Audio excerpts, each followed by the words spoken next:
President Trump also sending a direct message to NATO, warning allies could face a, quote, very bad future if they don't help reopen the Strait of Hormuz. ትራምፕ በኔቶ አድርገው ፊታቸውን ወደ ቻይና አዙረዋል። የሆርሙዝ ሰርጥን ብቻቸውን መክፈት አልቻሉም።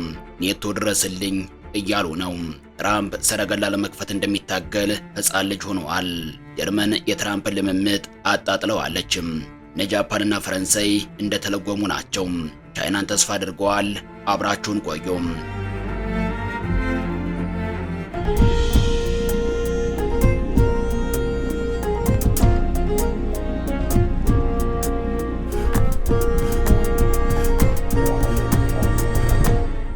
ዶናልድ ትራምፕ የሆርሙዝ ወሽመጥ ደህንነት ለማስጠበቅ አባል ሀገራት ተገቢውን ትብብር የሚያደርጉ ከሆነ የሰሜን አትላንቲክ ጦር ቃል ኪዳን ድርጅት ወይም ኔቶ በጣም አስከፊ መጻኢ ዕድል ሊገጥመው እንደሚችል አስጠነቀቁም።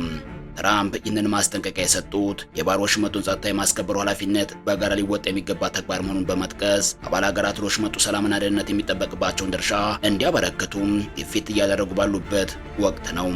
ቅዳሜና እሁድ ሲሟሟቅ የሰነበተም ነገር ነው። A vital passageway for the world, all but shut down. U.S. President Donald Trump put out a call for other countries to come help open up the Strait of Hormuz. The Trump administration ratcheting the pressure up for countries to step up to secure the Strait of Hormuz. ዶናልድ ትራምፕ በሆርሙዝ ወሽመጥ ላይ እያጋጠመ ያለውን የጸጥታ መስተጓጎል ለመፍታት ቻይናና የአሜሪካ አጋሮች ተሳትፎ እንዲያደርጉ ቢያሳስቡም ተብሎ የሰማቸው የለም። እስካሁን ድረስ የአካባቢውን ደህንነት ለመጠበቅ የጦር መርከቦችን ለመላክ ቁርጠኝነት ያሳየ ሀገር አልተገኘም። ጀርመን በሆርሙዝ ወሽመጥ የጸጥታ ጥበቃ ረገድ የሰሜን አትላንቲክ ጦር ቃል ኪዳን ድርጅት ወይም ኔቶ ሚና ሊኖረው እንደሚገባ አስታውቃለችም። የጀርመን የውጭ ጉዳይ ሚኒስትር ዮሐን ዋዴፉል በብራሰልስ በተካሄደው የአውሮፓ ህብረት አባል ሀገራት የውጭ ጉዳይ ሚኒስትሮች ስብሰባ ላይ እንደገለጹት ሀገራቸው ኔቶ በወሽመጡ ላይ ኃላፊነት እንዲቀበል አትፈልግም። የመግለጫ የተሰጠው ፕሬዝዳንት ዶናልድ ትራምፕ ኔቶ አስፈላጊውን ድጋፍ የሚያደርግ ከሆነም በጣም አስከፊ የሆነ መጻኢ ዕድል እንደሚገጥመው ማስጠንቀቂያ በሰጡ ማግስት ነው። ሚኒስትር ዋዴፉል አክለውም ጀርመን በቁልፍ የባህር መተላለፊያው ላይ ለተፈጠረው እገዳም ተጠያቂ በሆኑ አካላት ላይ ማዕቀብ የመጣል እርምጃን እንደምትደግፍ ገልጸዋል። ትራምፕ አውሮፓ ሳይበቃቸው ኤዥያ ማትረዋል። ዓለም አቀፉን የነዳጅ ቀውስ ለመፍታት የቻይናን እርዳታ ፈልጋለሁ ብለዋል። ነገር ግን ቻይና በዚህ ጉዳይ ላይ ልትተባበር የምትችልበት እድል ጠባብ ነው።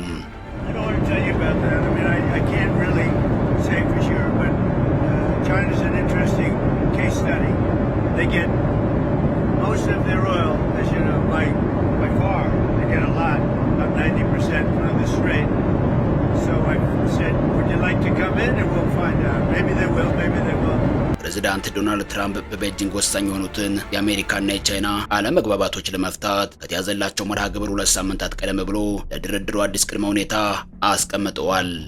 ይህም የሆርሙዝ ወሽመጥን ዳግም ክፍት ለማድረግ እንዲተባበሩ የሚጠይቅ ነው። ቻይና ለዚህ ጥያቄ እጅ እንድትሰጥ የሚያነሳሳት በቂ ምክንያት የላትም። ኢራን ይህንን ዋና የባህር መተላለፊያ በመዝጋቷ የዓለምን 1/5 የነዳጅ አቅርቦት አቋርጣለችም። ይህ ደግሞ የዋጋ ንረቱንና የዓለምን ኢኮኖሚ ሊያናጋ የሚችል የኃይል እጥረት ስጋትን ቀስቅሰዋል። አሁን በታሪክ ታይቶ የማይታወቅ የነዳጅ ቀውስ በተጋረጠበት በዚህ ሰዓት ትራምፕ ፈረንሳይን፣ ጃፓንን፣ ደቡብ ኮሪያንና ብሪታንያን ጨምሮ ሌሎች ሀገራት ወሽመጡን ደህንነት ለማስጠበቅ በጋራ እንዲሰሩ ጥሪ እያቀረቡ ነው። ትራምፕ ቻይናን ለማሳመን ተጨማሪ ጫና እያሳደሩ ይገኛሉ። እሁድ ዕለት ለፋይናንሻል ታይምስ በሰጡ ቃለ መጠይቅ በወሩ መጨረሻ በቻይናው መሪ ሺጂፒንግ ጋር ከሚያደርጉት የታቀደ ስብሰባ በፊት ቻይና እርዳታ እንደምትሰጥ ማወቅ እንደሚፈልጉ ገልጸዋል። ምላሽ ካላገኙ ጉዟቸውን ለማራዘም ሊወስኑ እንደሚችሉም አክለው ተናግረዋል። ትራምፕ ለጋዜጣው እንደተናገሩት የወሽመጡ ተጠቃሚ የሆኑ ወገኖች በዚህ ምንም አይነት መጥፎ ነገር እንዳይፈጠር የበኩላቸውን አስተዋጽኦ ማድረጋቸው ተገቢ ነው። ቻይናም መርዳት አለባት ብዬ አስባለሁ ነው ያሉትም። ከላይ ሲታይ ይህ ጥያቄ ያልተለመደ ነው። ምክንያቱም ትራምፕ ቻይናን ከቤጂንግ ጋር ወዳጅነት ባላት ሀገር ላይ አሜሪካ በጀመረችው ጦርነት ውስጥ የራሷን ወታደራዊ ንብረቶች አደጋ ላይ እንደተጥል እየጠየቁ ሲሆን፣ ይህ ካልሆነ ግን ዲፕሎማሲያዊ ግንኙነቶች እንደሚቋረጡ ማስፈራሪያ እየሰጡ ነው። ነገር ግን ውስጡን ከፍተን ስናየው ቻይና ከሌሎቹ የእስያ ሀገራት በተሻለ የተራዘመ ኃይል ቀውስን የመቋቋም እቅድ አላትም። ባለፉት በርካታ ዓመታት ቤጂንግ የድፍድፍ ነዳጅ ክምችቶችን በማከማቸት የገቢ ንግድ ምንጮችን በማስፋፋት እንዲሁም እንደ ንፋስ፣ ፀሐይና የኤሌክትሪክ ተሽከርካሪዎች ካሉ ንጹህ የኃይል ምንጮች ላይ በቢሊዮን የሚቆጠር ዶላር ኢንቨስት በማድረግ ራሷን ከእንደዚህ አይነት የነዳጅ አቅርቦት መስተጓጎል አደጋ ስትጠብቅ ቆይታለችም። CNN እንደዘገበው የነዳጅ ግብይቱ በቻይና ዩዋን የሚፈጸም ከሆነም ኢራን አንዳንድ ታንከሮች በወሽመጡ እንዲያልፉ ለመፍቀድ እያሰበችበት ነው።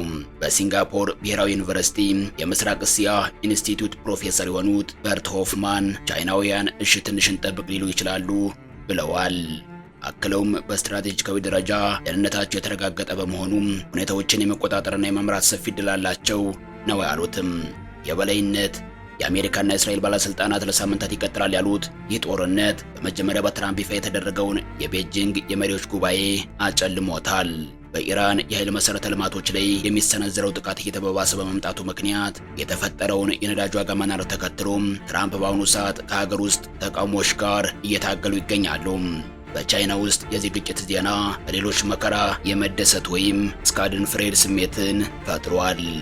መቀመጫውን በቤጂንግ ያደረገው የቻይናና ግሎባላይዜሽን ማዕከል የምርምር ቡድን ፕሬዝዳንት ሄንሪ ሁያዎ ዋንግ እንዳሉት ትራምፕ በዚህ ሰዓት በዓለም ላይ ብቸኛ ናቸው፣ ማንም በእርግጠኝነት አይደግፋቸውም። አክለውም በኢራኑ ጦርነት ምክንያት ዓለምን በእጅጉ አውከዋል፣ እሳቸውም ቢሆኑ አጣብቅኝ ውስጥ ይገኛሉ ብለዋል።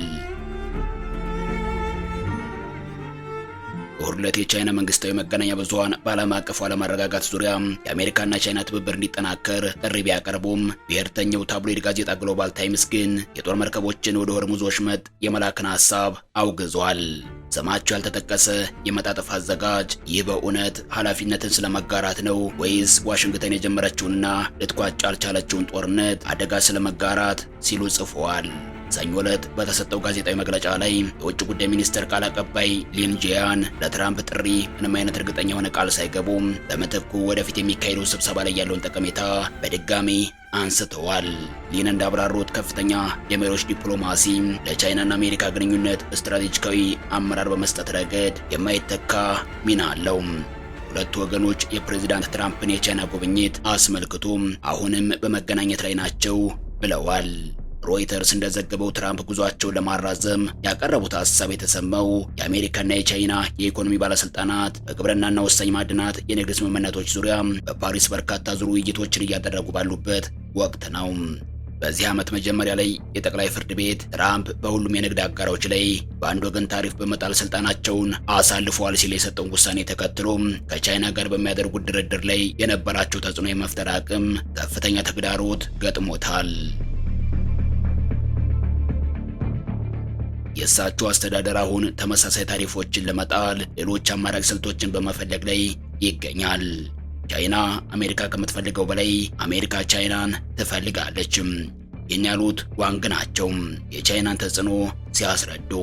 የኔቶ አባል ሀገራት የጦር መርከቦችን እንዲልኩ ያቀረቡትን ጥሪ የማይቀበሉ ከሆነም ድርጅቱን በጣም አስከፊ የሆነ መጻኢ ዕድል እንደሚጠብቀው ትራምፕ ቢያስጠነቅቁም እንደ ጃፓንና አውስትራሊያ ያሉ ሌሎች አሜሪካ አጋሮችን ነው ከማድረግ እስካሁን ተቆጥበዋል።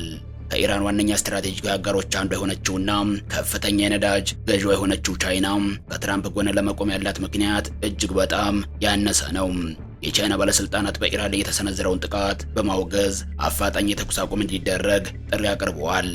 ይሁን እንጂ ቻይና ሳውዲ አረቢያን ጨምሮ በጎረቤት ሀገራት ላይ ኢራን የፈጸመችውን ጥቃትም በተመሳሳይ ተችታለች።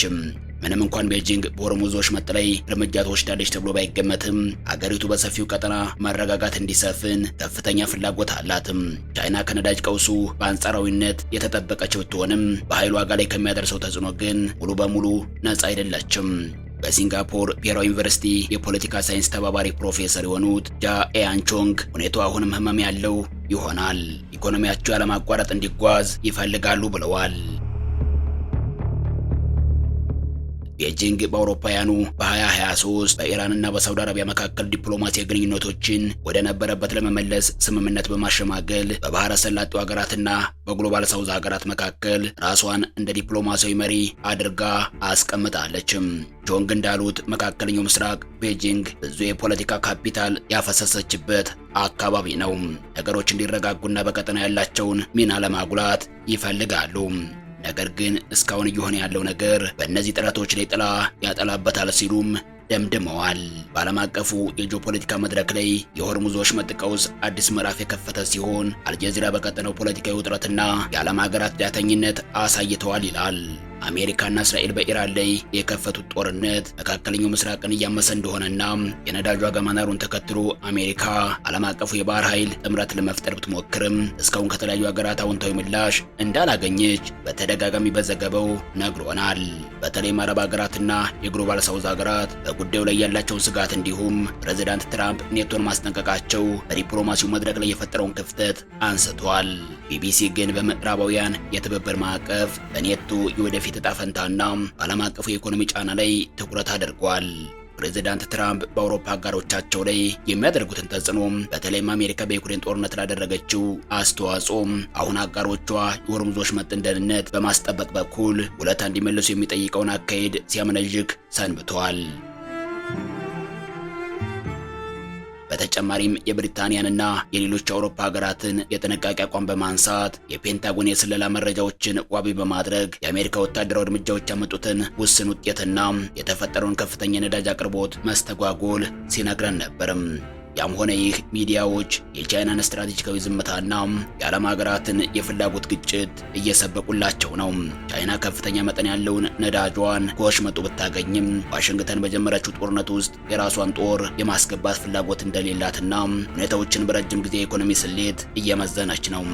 የሆርሙዝ ወሽመጥ ቀውስ የዓለምን የኃይል አቅርቦት አደጋ ላይ የጣለ ቢሆንም የትራምፕ አስተዳደር አጋር ሀገራትን ለማስተባበር የሚያደርገውን ጥረት ከፍተኛ የዲፕሎማሲ ፈተና ገጥሞታል።